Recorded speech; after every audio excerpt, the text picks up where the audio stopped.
Hello friends, আমি অচিন্তা। আমি চলেছি YouTube channel into Shahid kitchen. আমরা এখন নতুন রেসিপি শেয়ার করবো, সেটা হচ্ছে কুমড়োর চপ বানিয়ে দেখাবো। সেটা আপনাদের কি কি উপকরণ লাগে আসুন দেখাই। তার আগে একটা কথা বলে দিই, আমার চ্যানেলে রেসিপিটা ছাড়া আছে। আপনার যদি ভালো লেগে থাকে অবশ্যই লাইক কমেন্ট শেয়ার করবেন, বেশি বেশি করে শেয়ার করবেন। যদি আমার চ্যানেলে নতুন হয়ে থাকেন তাহলে প্লিজ সাবস্ক্রাইব করে দেবেন, নিচে বেল নোটিফিকেশনটা অল করে দেবেন যাতে আমার ভিডিও আমাদের কাছে আগে পৌঁছায়। তাই জন্য কুমড়োর চপ বানাতে কি কি উপকরণ লাগে আসুন দেখাই।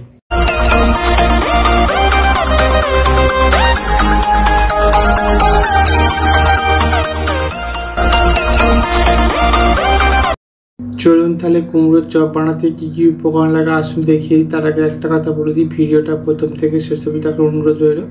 তার জন্য রেসিপিটা শুরু করি। এখানে আমি কুমড়োগুলোকে এরকম লম্বা লম্বা করে পাতলা পাতলা করে কেটে নিয়েছি, তার জন্য ভালো করে কেটে ধুয়ে নিয়েছি। তার জন্য রেসিপিটা শুরু করি।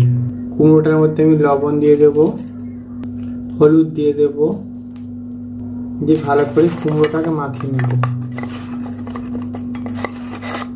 এবার বেসনটা গুলে নেব।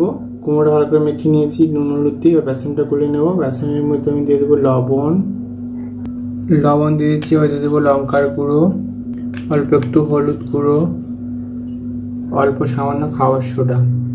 ভালো করে আগে মাখিয়ে নেব সবগুলো উপকরণ দিয়ে। এবার আমি জল দিয়ে একটা ব্যাটার তৈরি করে নেব। এবার থকথকে ব্যাটার তৈরি করে নিয়েছি, এবার ভেজে নেব। গ্যাস তেলে কড়াটা বসিয়ে দিয়েছি, কড়াটা গরম হয়ে হচ্ছে, এর মধ্যে তেল দিয়ে দেবো। বেসনটা আমি গুলে নিয়েছি, এবার এর মধ্যে কুমড়োগুলো দিয়ে দেবো, দিয়ে বেসনের মধ্যে ভালো করে ডুবিয়ে নেব। তেলটা গরম হয়ে গেছে, এর মধ্যে আমি দিয়ে দেবো একটা একটা করে।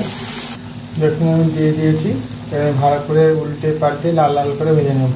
দেখুন ভালো করে লাল লাল করে ভেজে দিয়েছি, উল্টে পাল্টে এটা নামিয়ে নেব। এইভাবে সবগুলো ভেজে নেব। দেখুন আমার কুমড়োর চপ রেসিপি রেডি হয়ে গেছে। এই রেসিপিটা আমাদের ভালো লেগে থাকে অবশ্যই লাইক কমেন্ট ও শেয়ার করবেন, বেশি বেশি করে শেয়ার করবেন। আর প্লিজ সাবস্ক্রাইব করে আমাদের পাশে দেবেন। চলুন তো দেখাচ্ছি নেক্সট ভিডিও। নতুন ভিডিও হওয়ার জন্য আমাদের চ্যানেলটাকে অবশ্যই সাবস্ক্রাইব করে আমাদের পাশে দেবেন। চলুন তো দেখাচ্ছে নেক্সট ভিডিওতে।